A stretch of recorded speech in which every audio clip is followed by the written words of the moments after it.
তালের পিঠা তাল নিয়ে নিয়েছি, চিনি, লবণ, নারিকেল কুচি করে নিয়েছি, আটার গুঁড়ি, চালের গুঁড়ি। এবার একে একে দিয়ে দিব। চিনিটা দিয়ে ভালোভাবে মিশিয়ে নিব। পরিমাণ মতো লবণ দিয়ে দিব। এবার কিছুটা পরিমাণ চালের গুঁড়ি দিয়ে দিলাম, আটার গুঁড়ি দিয়ে ভালোভাবে মেখে নিব।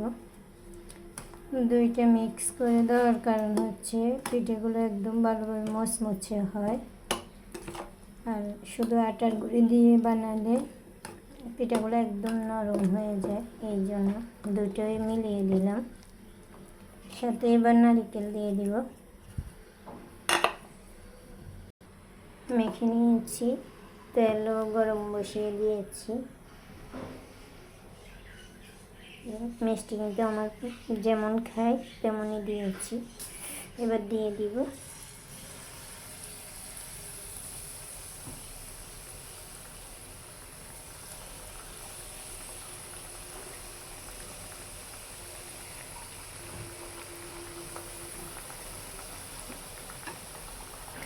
পিঠা হয়ে গেছে, উল্টিয়ে পাল্টিয়ে ভেজে নিলাম লাল লাল করে এমন। এবার নামিয়ে নেব। দেখুন একদম তুলতুলে নরম হয়েছে, মচমচে। আবার কিছুটা আমি গোল করে বানিয়েছি, আবার লম্বা করেও বানিয়েছি। যার যেমন পছন্দ তারা তেমন করে বানিয়ে নিতে পারেন। অসিজনে তালের পিঠা